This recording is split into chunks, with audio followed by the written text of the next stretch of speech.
Hello friends, Akash this side. Welcome back in our YouTube channel. आज के video में हम लोग डिस्कस करेंगे प्रिंसिपल्स ऑफ इंश्योरेंस। ये क्वेश्चन ओसीएम के लिए आपको 8 मार्क्स के लिए एग्जाम में आ सकता है। और ये वीडियो आप प्रॉपरली देख लो, नोट्स बना लो। सिंपल कंटेंट है। टेक्स्ट बुक में आपको ये कंटेंट रीड करने के लिए might be difficult, but using your text book only अपन ने काम आपके लिए यहाँ पे सिंपल बनाया। ठीक है, सो विदाउट वेस्टिंग टाइम चलिए स्टार्ट करते हैं। सेम हैंड रिटन नोट्स में भी हमने कंटेंट आपके लिए बनाया है। वो नोट्स आपको डिस्क्रिप्शन बॉक्स में जाओ, वहां से आप कांटेक्ट करो। टेलीग्राम चैनल हमारा, जो व्हाट्सएप का चैनल है, वहां पे भी आप कनेक्ट कर सकते हो हमसे, और हमसे साथ हमारे साथ जुड़ सकते हो। आपके लिए कंटेंट सिंपल बनने वाला है। चलिए स्टार्ट करते हैं अभी। Principles of insurance chapter number 4 of OCM. और अपना कंटेंट यहाँ पे बहुत सिंपल बनने वाला है। चलिए पहले इसके कोड वर्ड्स, ये क्वेश्चन याद करने के लिए कोड वर्ड जो बनेगा अपना वो देख लेते हैं। UPSI CM, UPSI CM sir, इसका मीनिंग, डेफिनेशन, ये सब हम प्रॉपरली देखने वाले हैं। बट फिलहाल आपको कंटेंट कैसे सिंपल गिरेगा ये शुरुआत में ही मैं बता रहा हूँ। अगर आपने अभी तक चैनल सब्सक्राइब नहीं किया, आप सब्सक्राइब जरूर करोगे। चलिए कंटेंट अपना देख लेते हैं। So my dear, first UPSICM का जब हम फुल फॉर्म पढ़ेंगे तो U for utmost good faith, that you know, principle of utmost good faith, principle of proximate cause, then principle of subrogation, principle of insurable interest, then principle of indemnity, contribution and mitigation of loss. Right, ये point से जिसके ऊपर हम आगे के video में discussion करने वाले। अभी देखिए यहाँ पे अगर आप देख रहे हो UPSICM, right? U for principle of utmost good faith, principle of proximate cause, S for principle of subrogation, I for principle of insurable interest, C for sorry, I से दो वर्ड से principle of indemnity भी है, then C for contribution and mitigation of loss. Got it? चलिए, so अभी जब हम आगे जाएंगे माय डियर, तो सबसे पहले हम क्वेश्चन का कभी भी मीनिंग लिखने वाले हैं। तो देखते हैं इंश्योरेंस का मीनिंग क्या होता है। ठीक है, एक चीज यहाँ पे आपको समझनी है। जब मैं बात करूंगा इंश्योरर, इसका मतलब होगा वो इंश्योरेंस कंपनी। बट जब मैं बात करूंगा इंश्योर्ड, मतलब पर्सन जो क्या कर रहा है, इंश्योरेंस पॉलिसी ले रहा है। बट इंश्योरर कौन है? इंश्योरेंस कंपनी है। इंश्योर्ड कौन है? वो पर्सन जो पॉलिसी ले रहा है। Got it? सो यहाँ पे क्या होता है माय डियर, जब आपका लॉस होगा, आपका मतलब किसका सर? वही ऑब्वियसली इंश्योर्ड का। जब इंश्योर्ड का लॉस होगा तभी इंश्योरर आपको प्रॉमिस करेगा कि मैं, जब आपका लॉस हो रहा है तो आपको मैं नुकसान भरपाई दूंगा, कॉम्पेंसेशन दूंगा। Got it? चलिए फिर भी हम यहाँ पे रीड करें, देखिए क्या लिखा है। Insurance is a legal agreement है किसके बीच का? इंश्योरर का एंड इंश्योर्ड का। बराबर।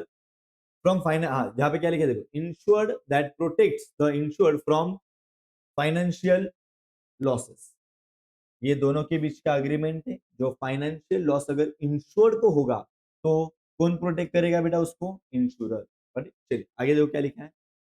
द इंश्योरर एग्रीज टू पे the insured a certain some of amount of money, जो भी है, if a specific unwanted event occurs। कोई भी अगर अनवांटेड जो होना नहीं था बट हो गया, और हमारा अगर लॉस हो गया, किसका सर? इंश्योर्ड का, तो इंश्योरर आपको नुकसान भरपाई कॉम्पेंसेशन दे सकता है।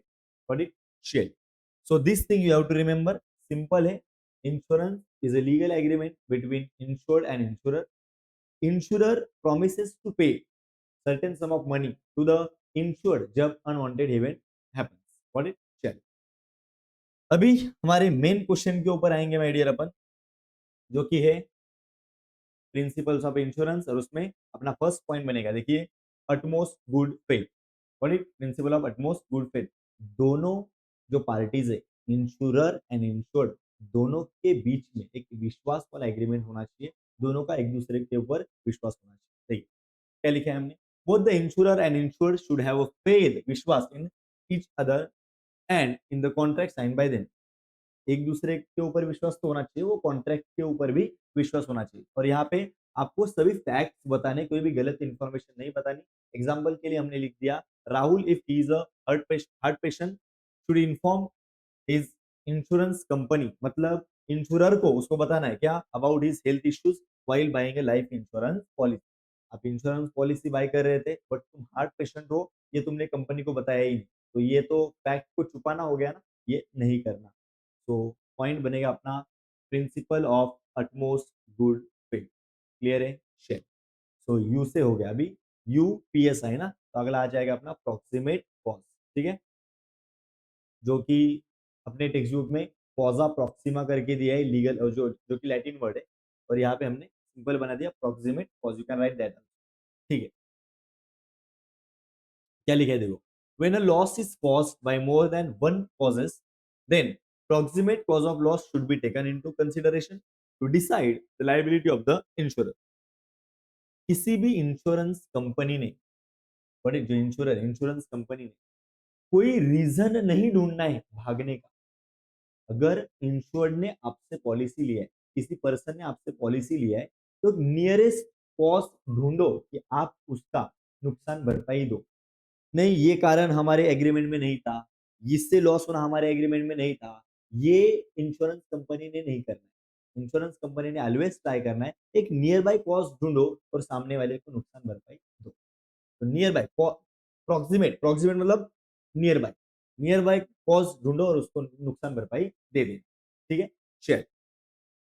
अभी यहाँ पे जैसे कि एक एग्जांपल से आप समझ सकते हो या फिर ये भी सही है, देखो क्या लिखा, if the proximate cost, nearest cost, right, is the one which is insured against, मतलब वो प्रॉक्सिमेट कॉस्ट वो है जिसके लिए इंश्योरेंस पॉलिसी निकाला है, वो कारण आपको दिख रहा है, the insurance company is bound to pay a compensation and vice versa. बोलने की बात, अगर आपको कोई एक नियर बाय रीजन ढूंढ रहा है, मिला है, नियर बाय रीजन मिला है जिसके लिए इंश्योरेंस पॉलिसी भी निकाला है, तो आपने वो कारण को मद्देनजर रखते हुए इंश्योरर को, इंश्योर्ड को क्या करना है माय डियर, इंश्योरर ने इंश्योर्ड को आपको नुकसान भरपाई करा के दे देना, सीधी बात। So this is about proximate cost. इसका सिंपल मतलब ये निकलता है कि कोई भी इंश्योरेंस इंश्योरेंस कंपनी ने, जब आप सामने वाले पर्सन को नुकसान भरपाई देना है, तो आप एक नियर बाय कॉस्ट ढूंढो और उसको नुकसान भरपाई दे दे। ठीक है, चल। नेक्स्ट पॉइंट इज यूपीआई ना, अभी यूपीएसआई, तो यस फॉर सबरोगेशन। ठीक है, सबरोगेशन के ऊपर बात करते हैं। देखिए, once the compensation is paid, insurance company ने इंश्योर्ड को कॉम्पेंसेशन दे दिया, right of ownership of the damaged property passes on to the insurer so that the insured cannot sell the damaged property to make the profit। सीधी बात, यहाँ पे एक चीज आप समझ सकते हो कि मैं मेरे पास एक व्हीकल था, टू व्हीलर थी, मैंने 10 साल यूज किया, इंश्योरेंस था उसका, 10 साल यूज किया, और एक एक्सीडेंट हो गया जहाँ पे वो गाड़ी को आग लग गया और वो गाड़ी जल गया। तो इंश्योरेंस कंपनी क्या करेगा, मुझे नया गाड़ी लाके देगा या फिर वो पर्टिकुलर अमाउंट मुझे पे कर सकता है। इमेजिन करो कि नया गाड़ी आ गया, तो नए गाड़ी का ओनरशिप मेरे पास नहीं होता है, इंश्योरेंस कंपनी के पास होता है, बराबर। सर वो पहला जो गाड़ी था वो मैंने कितना साल यूज किया, 10 साल यूज किया, तो अभी का ओनरशिप वो कंपनी के पास चला जाएगा, ऐसा रूल। ठीक है, तो देखिए क्या लिखा, once the compensation is paid, आपको नुकसान भरपाई इंश्योरेंस कंपनी ने दे दिया, the right of ownership of the damage property पास होता है किसके पास, इंश्योरर के पास, मतलब कंपनी के पास, so that the insured can not sell the damage property. मतलब इस तो क्या होगा, वो जो इंश्योर्ड है, मतलब वो पर्सन, वो प्रॉपर्टी को बेच नहीं पाए। ठीक है, आगे, if a person receives rupees 1 lakh for his or her damaged stock, then the ownership of that stock will be transferred to the insurance company। मतलब अगर आपको आपके डैमेज के लिए 1 लाख रुपीज मिला है, ठीक, इंश्योरेंस कंपनी ने आपको 1 लाख रुपीज का कॉम्पेंसेशन भी दे दिया, तो आपका जो भी डैमेज प्रॉपर्टी वगैरह था उसका ओनरशिप किसके पास जाएगा, इंश्योरेंस कंपनी के पास। तो दिस इज अबाउट सबरोगेशन। अगर इंश्योरेंस कंपनी ने आपको नुकसान भरपाई दे दिया, तो प्रॉपर्टी का ओनरशिप किसके पास जाएगा, इंश्योरेंस कंपनी के पास। ठीक है, चल। Next point is your insurable interest. Yes, मेरा वो पर्टिकुलर प्रॉपर्टी के ऊपर इंटरेस्ट होना चाहिए, जैसे कि मेरा उसमें इंटरेस्ट, मैं वो पर्टिकुलर प्रॉपर्टी में इंटरेस्टेड होना चाहिए। जैसे कि अगर मैं मेरे ये प्रीमाइसेस का इंश्योरेंस निकाल रहा हूँ, तो ये प्रीमाइसेस के ऊपर मेरा इंटरेस्ट। सेम चीज, अगर मैं मेरे लाइफ का इंश्योरेंस निकाल रहा हूँ, आई am interested in my life. अगर मैं कोई मेरे गोडाउन का इंश्योरेंस निकाल रहा हूँ, तो उसके ऊपर मेरा इंटरेस्ट है, राइट। वो प्रॉपर्टी मेरे लिए इंपॉर्टेंट है। आप जिस पर्टिकुलर चीज का इंश्योरेंस निकाल रहे हो, तो यहाँ पे देखो क्या लिखा है, इट इम्प्लाइज दैट, मतलब ये माना जाएगा कि इंश्योर्ड, मतलब जो पर्सन है, insured must have some interest, आपका हित कल्याण वेस्टेड मतलब उसमें होना चाहिए वो पर्टिकुलर ऑब्जेक्ट के ऊपर। अगर मैं मेरे घर का इंश्योरेंस निकाला हो तो घर के ऊपर, गोडाउन का तो गोडाउन के ऊपर, लाइफ का तो मेरे लाइफ में मेरा, which is being insured by him. The next is, इसमें और एक पॉइंट समझना, example a business person has insurable interest in his और हर लैंड, मतलब उसकी जमीन के ऊपर, उसके घर के ऊपर, या फिर कोई भी प्रॉपर्टी जिसका तुम इंश्योरेंस निकाल रहे हो, वो प्रॉपर्टी के ऊपर आपका क्या है माय डियर, इंटरेस्ट है। आपका वो प्रॉपर्टी के ऊपर हित कल्याण आपका वो प्रॉपर्टी के ऊपर डिपेंड, ठीक है। तो वही प्रॉपर्टी का मैं इंश्योरेंस निकालता हूँ जिससे मुझे कुछ फायदा होने वाला है, I am interested in that property, got it, चल। सो इंश्योरेबल इंटरेस्ट हो गया। Next is I think indemnity. So देखिए, इंडेमनिटी का मतलब सिंपल ये होता है कि अगर इंश्योरेंस कंपनी आपको एक प्रॉमिस करता है कि आपके प्रॉपर्टी से अगर आपका कुछ नुकसान हो गया, राइट, वो प्रॉपर्टी जल गया, बराबर, या फिर जैसा भी आपने इंश्योरेंस निकाला है, तो इंश्योरेंस कंपनी आपको गारंटी देता है, indemnity is one type of guarantee देता है कि आपको हम पहले जैसे पोजीशन में लाके रख देंगे। मेरे गोडाउन के गुड्स जले तो मुझे या तो नुकसान भरपाई मिलेगा या फिर वो मेरे को प्रोडक्ट्स वो पर्टिकुलर अमाउंट में मैं लाके रख सकता हूँ, बराबर। अगर गुड्स जल गए तो भी कंपनी है कि आपको प्रॉमिस करेगा मैं वो पर्टिकुलर अमाउंट देने वाला हूँ। यहाँ पे एग्जांपल पढ़ता हूँ मैं। If a individual suffers a loss of rupees 1 lakh in a fire, अगर आग लग गया और 1 लाख का नुकसान हो गया फायर एक्सीडेंट से, then insurance company will accept a claim of rupees 1 lakh. अगर आपने इंश्योरेंस निकाला है तो कंपनी वो 1 लाख का क्लेम एक्सेप्ट करेगा और आपको 1 लाख रुपीज दे देगा। तो आपका पहले जो पोजीशन था वही पोजीशन पे कंपनी लाके रखता है। एक चीज याद रखना, principal of indemnity life insurance के केस में अप्लाई नहीं होगा। अगर किसी इंसान ने, मैं मेरा भी एग्जांपल नहीं ले रहा हूँ, आपका भी नहीं एग्जांपल ले रहा हूँ, अगर किसी इंसान ने एक लाइफ इंश्योरेंस पॉलिसी निकाला है, लाइफ इंश्योरेंस निकाला है, और वो लाइफ इंश्योरेंस के केस में सपोज आपका कोई एक्सीडेंट होता है और आपका डेथ हो जाता है, राइट, वो पर्टिकुलर इंसान का, तो इंश्योरेंस कंपनी मुझे गारंटी देगा क्या वो इंसान को लाके रख देंगे सेम पोजीशन में? वो पॉसिबल नहीं है। इसके लिए इंश्योरेंस का ये जो इंडेमनिटी पॉइंट है, राइट, ये इंडेमनिटी वाला प्रिंसिपल अप्लाई नहीं होता कौन से केस में, लाइफ इंश्योरेंस के केस, ठीक है, चलिए।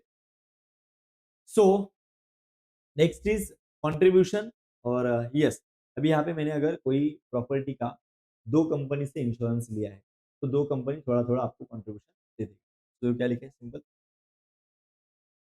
If individual buys more than one insurance policy, एक से ज्यादा इंश्योरेंस पॉलिसी निकाला है मैंने for the some object, then insurance, right, insurer will contribute in order to compensate insured for the actual amount of loss। वो जो insurance company है वो नुकसान भरपाई देगा अब कंट्रीब्यूट करके, इसको इंश्योर्ड को मतलब पर्सन को जो भी लॉस हुआ है वो लोग कंट्रीब्यूशन करके आपका नुकसान भरपाई करा देंगे, ठीक है, चलिए।